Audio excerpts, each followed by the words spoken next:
Hello guys, আসসালামু আলাইকুম guys. আমি জানি আমি অনেক বেশি লেটে ভিডিও আপলোড দিতেছি, কি করার বলো। আমার এক্সাম চলতেছে, এক্সামের মাঝখানে ওভাবে সময় বের করে এডিট করা যায় না, টাইম দেওয়া যায় না আর কি। এর জন্য ভিডিও আপলোড দিতেছি না আমি।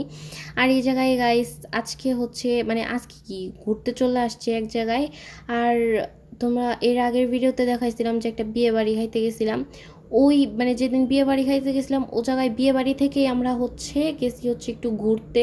যে আর কি বড়মুদের বাসায় গেছি, যাওয়ার পরে আর কি বড়ম বলতেছে যেহেতু ঈদের পরে আমি কোনো জায়গায় ঘুরতে যাই নাই, তাই বড়ম্মু আমাকে বলতেছে যেহেতু তুই কোনো জায়গায় ঈদের পরে ঘুরতে যাস নাই, সো চল তোকে নিয়ে কোনো জায়গায় ঘুরতে যাই। তো এর জন্য আমরা ওই দিনই যেহেতু সবাই রেডি হয়েছিলাম, ওইভাবে সবাই মিলে একসাথে আমরা বের হয়ে যাই। আমরা মহেরা জমিদার বাড়ি যাব, আমাদের লোকেশন অনুযায়ী আমরা বের হয়ে যাই। আর এই জায়গায় গিয়ে যেটা দেখলাম, এ জায়গাকার ভবনগুলো অনেক বেশি সুন্দর। আর আমার সব থেকে যেটা খুবই ভালো লাগছে সেটা হচ্ছে এখানকার এই যে বারান্দাটা, আর এই যে উপরে যে সুন্দর একটা ডিজাইন করা, এই জিনিসগুলো খুবই আমার ভালো লাগছে। আর এইখানে চার ভাইয়ের চারটা ভবন। আর তোমাদের জন্য আমি কিছু লেখা একটু ভিডিও করছি, সো পজ করে ভিডিওটা পজ করে তোমরা লেখা পড়লে কিছু ইতিহাস সম্পর্কে জানতে পারবা। আর আমার এসব জমিদার বাড়ির ইতিহাস, তারপরে কোনো রাজবাড়ির ইতিহাস, কোনো ইতিহাস নিয়ে আমার জানার খুব ইচ্ছা, বা আমার খুবই ভালো লাগে এই জিনিসগুলা, ইতিহাস সম্পর্কে জানতে। তো এইখানে তোমরা এই যে হরিণও দেখতে পাইবা, তাজা হরিণ একেবারে, বানানি হরিণ না, কিন্তু বানানি হরিণও আছে, তাজা হরিণও দেখতে পাইবা। তারপরে যেহেতু বিয়ে বাড়ি খাওয়ার পর আর কতটুকুই টাইম আমাদের হাতে ছিল বলো।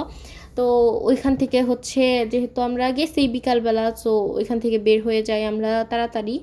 আর এখানে দেখো গাইস, এখানে যে প্রথম ঢুকতে যে গেটটা, যে গেট দিয়ে ঢুকার লাগে আর কি, ওই গেটের সামনে দেখো একটা হইলো সুন্দর সিংহ বহানি আছিল। ওইটা দেখে আমি কইতাছি আম্মু, নিজে যদি জীবন ইনকাম করে একটা বাড়ি করতে পারি, আমার বাড়িতে এমনি সুন্দর করে উপরে একটা সিংহ বহাই লাগবো, আর মানুষের দেখামো যে দেখো আমার বাড়িতেও সিংহ আছে। যাই হোক গাইস, আমি ফান করলাম।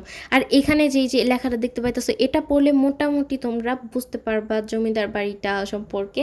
আর এখানে এই যে এটা পুকুর ঘাট আর কি, জমিদারদের মেবি, হ্যাঁ জমিদারদের পুকুর ঘাট। এটা এখানে বসে মনে হয় জমিদারের মেয়ে বউরা কাজ করতো। আর এখানে গাইস এই যে কি বলে, একটু ভিডিও করতে চাইতেছিলাম গাড়িতে উঠা, বাট আমি ভিডিও করতে গেলে কি বাঁশদার মরা গাছ এরিয়া পরে। যাই হোক গাইস, আর এই জায়গায় আমরা বের হওয়ার পর রাত হয়ে যায়, যেহেতু আমাদের হাতে বেশি টাইম ছিল না। তো গাইস, আজকের ভিডিও এই পর্যন্ত। আল্লাহ হাফেজ।